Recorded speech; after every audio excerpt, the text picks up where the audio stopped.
The series has been hectic. It's been haphazard. At times, hopeful. But at the very end, it's been high quality. It's been all the H's. It's H2k versus HKE. And we're into the final game of the series here. That was like one of these things is not like the other. And it was high quality, spoiler. Well, that last game was very, very good quality. It was very clean snowball, and it was exactly what we want to see from H2k. And I just hope that they can give us the same performance again to win out in this series. Because they really can't afford to lose an early game or to go even again. They've proven that when they go even into the mid game, that things really do just start to fall apart.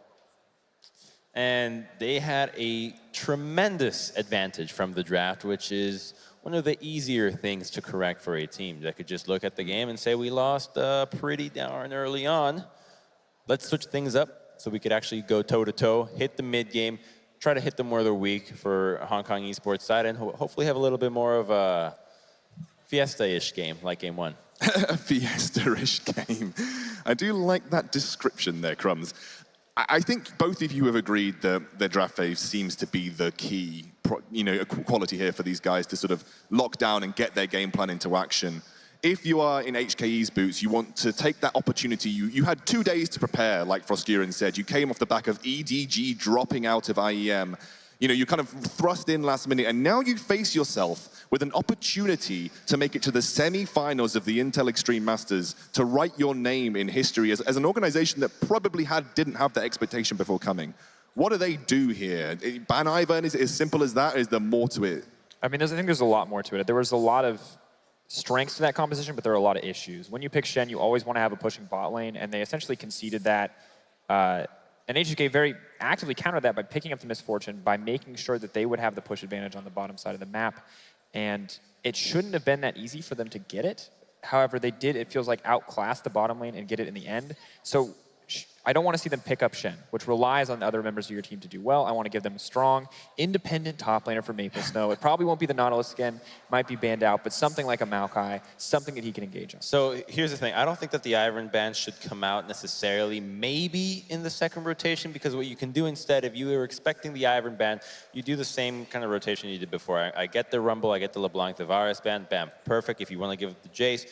But what you want to do is secure that you have other lanes that will be set up for success. And if you do that, you can secure an Elise, you can secure a bit of a Kha'Zix, an aggressive early game jungler that can match the Ivern. You want to be invading him. You do not want to allow him to prep. And if you don't secure that, you can then ban Ivern in the second rotation. But what we have seen from this jungle matchup specifically is both games, Jankos has had that early aggression. I mean, we are into champion select, ladies and gentlemen. H2k, HKE, on to the pick and ban phase for the final time in this series. Who will make it through to that semi-final tomorrow, the big grand final day?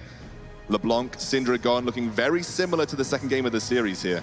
I think the bans are going to remain almost identical. Rumble comes out once again. Both teams seem to have a formula that they're comfortable with. For bans, it's going to be the pick where we see the major shift. Interestingly enough, H2k has opted for blue side. That is the power of the first pick, as Crumbs mentioned earlier. So maybe they're hoping to get their hands on a Varus, but really the first pick will just set them up to define a composition pretty early on. And there's Varus, there's the Jace left up, which is what we can expect from H2k as their first picks. Maokai has been pretty prevalent in the previous 2 games from Moto Amne, so I expect them to really secure that in most likely the second rotation of the packs. And yeah, that means that Varus and Jace are going to be traded, and I think that H2k might be looking to just secure the Jace for Febivin, perhaps. I actually like this. More priority. And I really think this is actually fine for H2k, and I like the adaptation for HKE. They know if they ban one of the 2 remaining power picks, they're not going to get anything. So they leave it open. They ban a different pick that they've struggled with. They can now get the Varus. But the issue is that in the recent meta, we've seen so many active counters to Varus coming out for lane pressure. Yes, they don't scale as well as him. Yes, they do not get the luxury of the lethality build, but both Ashe and Sivir have been pretty effective at stalling out that early lane pressure. Varus is going to be the choice here for HKE. You got to lock it in right now. You do not want to let Varus go through with Jay's combination, considering that there's so much around the team comp that is left, right? The Maokai is still available, and Hong Kong Esports will secure it to make sure that Oramne does not get that pick, and the Shen could be their answer to this comp. Seems like they have heeded your words, Crumbs. Going to be gone to a slightly less, I guess, team-dependent top laner. Might even been Dracos that said that. So they've heeded one of your words.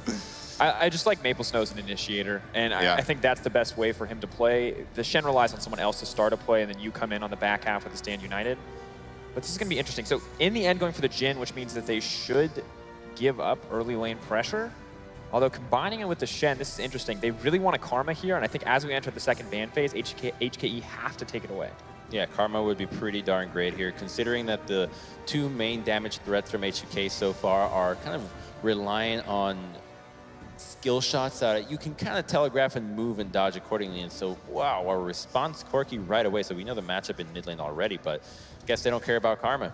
And this is an interesting matchup for Corki. It can be very rough, just given Jace's ability to just weave in and out in the early trades. Yeah, well, I think they're just banking on the fact that you get your wave clear, you have your package plays, which gives you a lot of pressure come that mid game. As opposed to most other mid laners, you do have that time fit period where you are very strong, you can make plays, and more importantly, you stall out the game, which is what Hong Kong Esports is looking to do here. Because when that late game hits, that Varus and Corki are going to hit like trucks. We saw what they can do that previous time.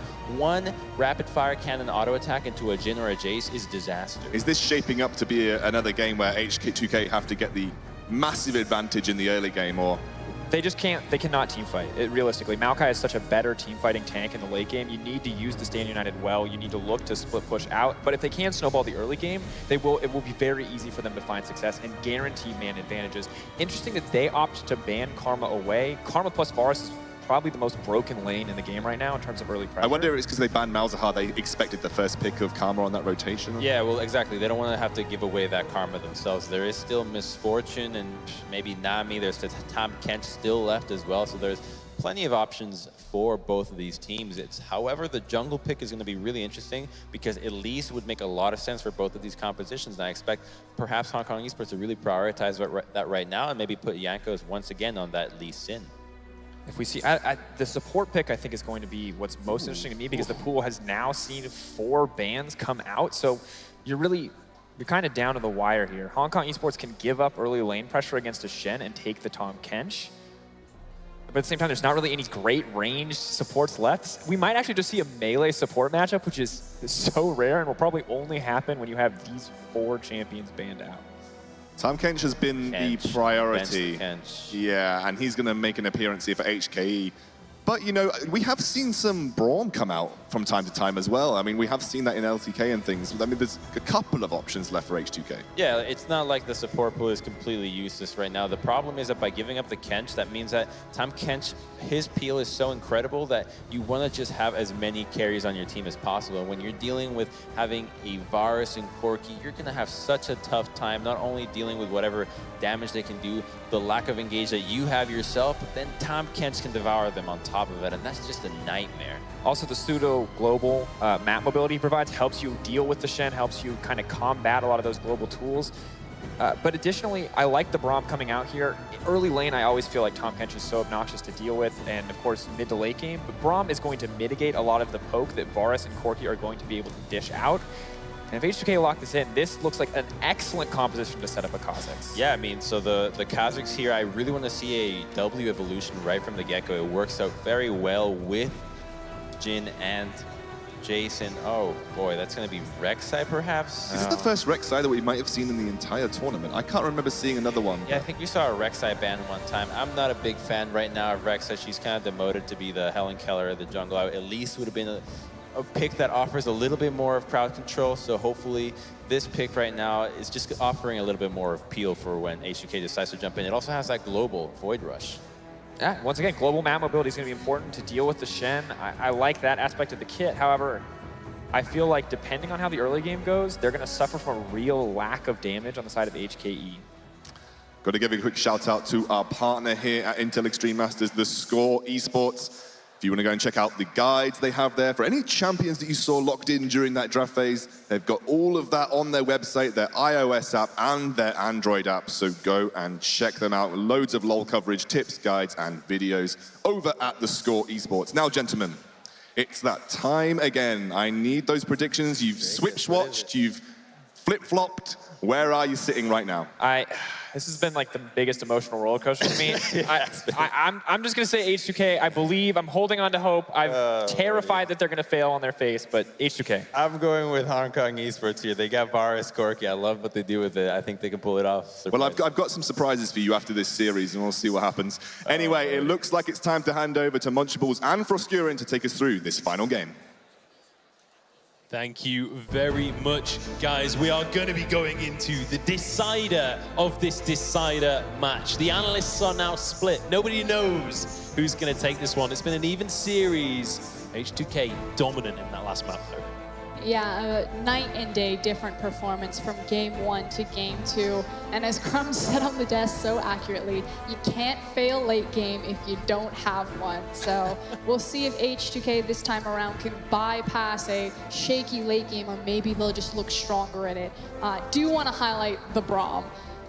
Have had multiple conversations with Mithy this morning in particular about why I thought Braum would actually make a great reappearance in the meta. He works really well at denying poke champions like the Varus, like the Corki, and he doesn't do terribly into Tahm Kench, especially level 1 through 5. If it turns into a 3v3 bottom, the Braum will win out because he has the big hard CC there. And I just want to take everyone's eyes towards this top lane, because Odo Omne is starting with 3 rejuvenation beads and a pot. This is reminiscent of 15 pot, like Garen, way back when. H2k, aggressive push here. Gonna be able to drop that ward, make sure they're aware if those Razor Beaks are the starting point. But then at the bottom side of the map, similar situation as Nesty and Godquai push in. They're gonna be able to get some deep vision of their own. So now it's the question of where the junglers are starting. Because it is a Maokai, they expect that the Rek'Sai will start on the Raptor camp with the sapling setup that we've seen so common. Help them get that tempo advantage, but Odo's actually gonna pull him. Yeah, will pull those away from the camp. Walks away, barely losing any HP, and this was planned. This is why he built so much regen, so he can take that damage early, and it's not gonna affect him too much in lane. It's also a fairly standard build on Shin, but it definitely helps right there. But now, back into our matchups, all eyes on the jungler. Another sapling did go down from Maokai, but not the same speed from Rek'Sai that we would expect of having all of those saplings pop at once. Yeah, and straight on into this matchup. This bottom lane has certainly been a lane to keep your eyes on during this series so far. We've had a lot of focus here from the junglers, which, to be honest, when you look at the histories of these two teams, usually you would see it more towards that top side of the map, but been heavy focus down here, and a lot of the skirmishes going very back and forth. It's always going to be a question of how aggressive Jankos is going to be. He has pretty much options in every single lane. You've got the taunt from Shin, the Braum down bottom. Again, Braum versus Tahm Kench, it's not hard one way or the other, but the thing that Braum does really add value to is that when that jungler gets involved in to the bottom lane, using that concussive blows. So Jankos now has his double buff. We may see a contest for Scuttle again. Once again, we will see these junglers clash. Gemini aware that Jankos is around, but he's not messing around with the skull crab. He wants gear. Look at the damage. Jankos searching for first blood, and he finds it again. Just walks in and cleans it up right there. Jankos, the primary benefactor, taking all of that gold and now heading in to contest even more of Gemini's jungle. This is going to be a 3 buff. What a start for H2k, and the determination there from Jankos. He knew he was spotted out, but he didn't care. And immediately Godquai and Nesty have to play so respectful now because they know that Gemini has lost all control over that jungle and that Kha'Zix could come flying out of the woodwork bottom. And the question is he going to keep this ball rolling and go towards that bottom side, or is he just going to farm him? This is super risky if they continue to stay forward like that. Jankos smiting away this Gromp. He can head down towards this bottom lane now. Yeah, gets his health back now, level 4. He's got the Blast Cone available. This is going to be dicey for Hong Kong if he can make this work. He's going to commit to it. I thought he was going to back away for a second there. They're quite far up the lane. Nesty's going to be there. Concussive blows starting to stack up straight onto Nesty. They know that he can't devour himself. It's another kill. Jankos with 2, just 4 minutes into the game. And just controlling everything. He's now pretty much won 2 lanes single-handedly. At this point, go back, spend your gold. He's probably going to grab Krugs, go back, and then just run top. Why not just win the rest of the map? Yeah, and at this point, who can really contest him once he's gone back to base? He's already got 2,000 gold in his pocket to just spend. Oh, sorry, 1,500 gold to spend.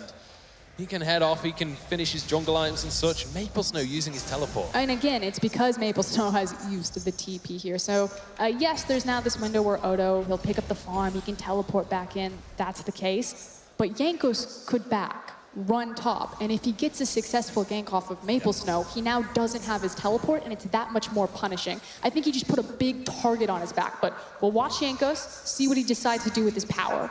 Yeah, we've been talking all 3 games in this series. This jungle matchup has been so important. So many bans went towards the jungle. The Rek'Sai, or Helen Keller as Crumbs would call her, going the way of Hong Kong Esports. Jankos so far just rolling in the start of the game.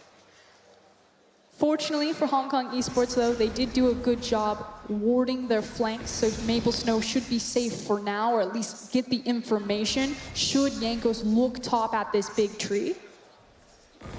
Jankos looks like he's actually going to go Wolves and move back towards the bottom side of the map. You can already see that Shea is actually moving very aggressively over bottom side and getting some deep vision over Hong Kong Esports' blue buff. Yeah, looks like Jankos It's isn't died. going to get rid of the tunnel because he knows that that gives away where he's going. Coming into the top lane here. But the vision is dead, which means they don't know Kha'Zix is here. Yeah, they do now though. And Maple Snow realizes he's up the creek without a paddle, donates the kill to Odo Amne. Jankos on his home turf is on a rampage at this stage. Frankly, it doesn't get easier than that. He ran mid lane, came flying out of the bushwork, burned both summoners on Corki, picked up first blood, ran bottom, Nesty and Godquai did not respect it, and now Febvin using Odo mid. He doesn't need to be top lane, so he comes to the mid. They pick up another kill. Odo's second of the game. Shea pushing aggressively. They want more on this one. The root lands. Concussive blows stacking up. They can't chase for it though. Literally everything going wrong for Hong Kong Esports. Every single lane can be punished. Every single lane has lost. Shining glimmer of light is that Febvin doesn't have his flash right now, but it's Jace. He can just sit back and wave clear safely, so still not in a position of danger. Gemini just has nowhere to go unless he has perfect information about where Jankos is. And that's near impossible to achieve because of the pressure coming out. How do they get any deep vision? How do they get any information about Jankos when he's all over just killing members every time he's seen? It's a bit easier simply because he is Rek'Sai, so she can, move into the river, seek out with her Tremor sense. But again, it's just that idea that if you don't have perfect information about where Jankos is, you'll lose the 2v2 or you'll lose the 3v3. Jankos has been spotted out here at the blue buff. Maple Snow wants to contest. It's because they know that they have the back on Febvin, so trying to take advantage of this window where Jace wouldn't be able to collapse, but Gear not on the same page here. Neither is Gemini. It's frankly just Maple Snow peeking his head and like, hey, what's up? Drops a ward, walks away. And one of the big things we've been looking at in this series is kind of communication, coordination between these two teams. And Hong Kong Esports there showing that at that point in the game, it just wasn't there. We talked about that flash not being on Febvin. And like I said, there's really no threat from the Jace. He can just step back, use the acceleration gate, and clear those waves. Endlessly just farming up there.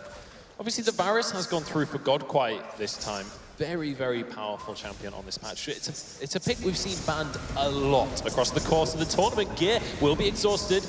Febvin gets that counter summoner as well, but Jankos, this is all a bit of a bait. There's the damage, and Jankos finishes it. Jumps in to sweep up the kill. Literally just lands on Corki, but Febvin's damage was disgusting right there. Yeah. We talk all the time how Varus should 100% never go through in these games. He managed to get in here, but Jace also showing why he's been a heavy ban this tournament. Yes, the damage out of that shock blast. And honestly, Febvin did a really good job in the second game of this series. I'm surprised it was allowed through once more.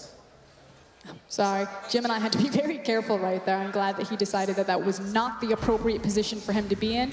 Does the ring around the rosy, finally finds his own blue buff, and will pass it over to Gear. And speaking of Gear, there has to be more available from him here. 0 and 3 so far. And on Corki, an incredibly safe pick.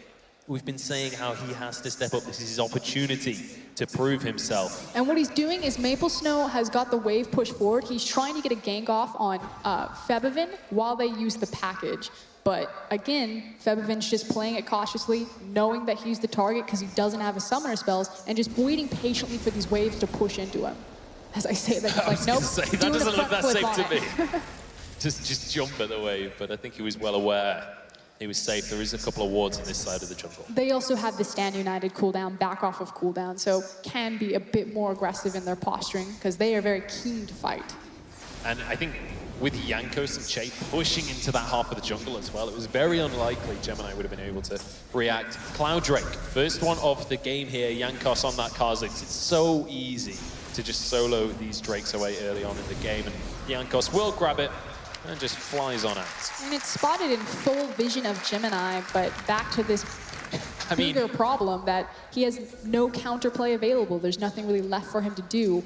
And forced to get his Ninja Tabi before he's finished his jungle item as well. That's a huge issue for him. And I mean, in that situation, even if you see it, even if you go for a smite steal, what do you get out of that? You're just going to die afterwards. I want to quickly touch, though, before this play develops, Braum and Jhin were actually running mid lane.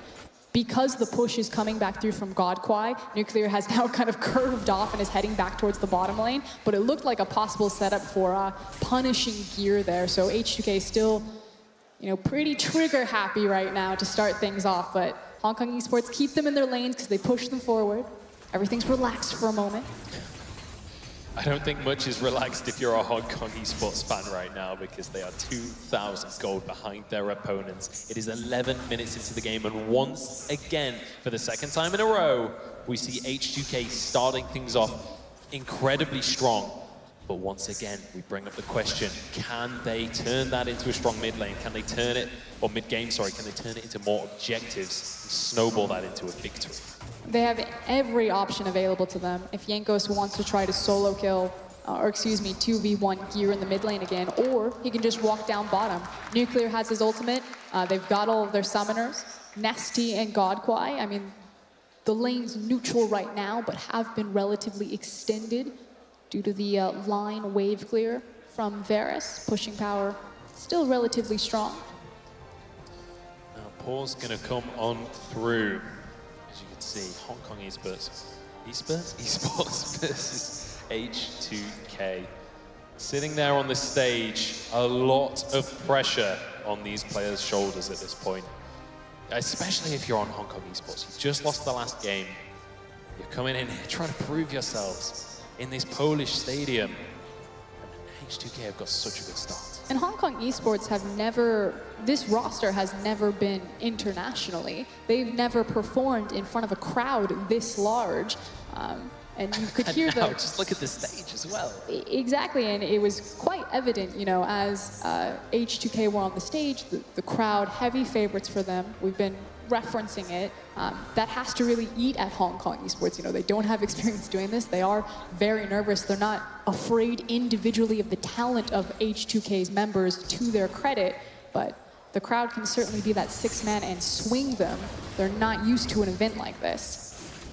ST getting rooted up, but H2k, they don't want to go whole hog on that aggression. Gemini having to blast cone himself to safety as Jankos was trying to chase him on down, and that is one hungry Kha'Zix. 3-0-1 already in this game. Jankos has been having a whale of a time. But this is Nesty just playing goalie right now. They want nothing to do with this Kha'Zix. Corki and Jace are both now rotating to kind of see, do we collapse for this? But ultimately, Gear will lose out more here. Nesty actually going to reset that one. Jankos has to jump himself to safety. Control ward will be there. Gear's actually chasing for this one. Don't think they can really commit, but teleports are going to come through as well. This could be a bigger fight than we expected. Jay gets a double knockup, pulls himself to safety. Kirkcore will come out from Nuclear as well. Can he land the shots onto important targets? Chunking out Nesty, and they will back away. H2k surviving that little engage. But now have the pressure advantage for top lane. Odo did not use Stand United. He used teleport to get involved with that fight. So still a lot of skirmish potential here, which is why Jankos is so confident to try to go for that scuttle crab, although HKE do walk away with it. They will be able to get control of that vision, control of that bottom river area, but Dragon not on the board, so not going to be the be-all and end-all in this situation, but Gemini having to stick around this bottom side because Jankos just won't let up the pressure. It was an attempted dive setup because, reminder, Odo still has the TP, or still has the Stand United. Maokai cannot get to this side of the map, which is why H2k are being so adamant on trying to make a play bottom happen here, but they may have overreached. Oh, Jankos has gone too far. Stand United, can he survive long enough? Is cancelled in the end. It was a twisted advance in the top lane. We do have a bit of a duel. Maple Snow will be punished for that one, but Jankos biting off more than he can chew. 100% right there, trying to get his health back by taking the Gromp, and now Febiven overextends. He's gone forward. He's exhausted. He's already used to the skies. Just going to flash on out of there. Gemini trying to chase forward for this one. Doesn't opt to use the flash. And now we're running into these consistent H2k problems that we've seen kind of crop up over the course of this tournament. You know, when you die 1v3 like that, when you're trying to set up a play and you fail to execute, it eats into your momentum and your tempo advantage, where you then lose that, you know, extra 45, minute 30, where you need to respawn, reset, get back in the map, and get back in position for the play, especially when you then use big cooldowns like the Shin ultimate. It's burned H2k in the past. I would hate to see it burn them again in Game 3. Yeah, you gotta say, this lead was looking terrifying 5 minutes ago. But we've not seen a whole lot more progression in the last few minutes. But it was the right idea. Again, Maokai didn't have the TP. They had the numbers advantage on the bottom side of the map. It was just mis-executed. So, 1,500 gold is the lead at this early stage still. We are only just 15 minutes into this one. It's one apiece. Hong Kong had a fantastic first game. When it got to the late game, they just managed to control the map so much better than H2k, but then the second game was quite the opposite. It was so quick and so one-sided. H2k once again getting the lead in the early game, but it's about what they can do with it now. It's also about where the gold has been allocated for H2k, the fact that it's all on Kha'Zix.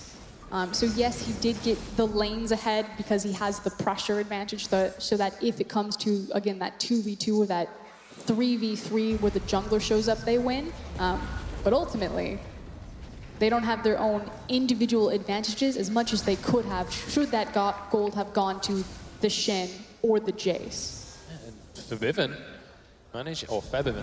managing to get the first tower off the game just on his own there, just walking forward and just pressuring in that lane. We are going to have another quick pause here. I believe one of the players having some consistent issues, so hopefully that will be able to be resolved quickly. We'll be able to get this Decider series underway once again. It's one apiece.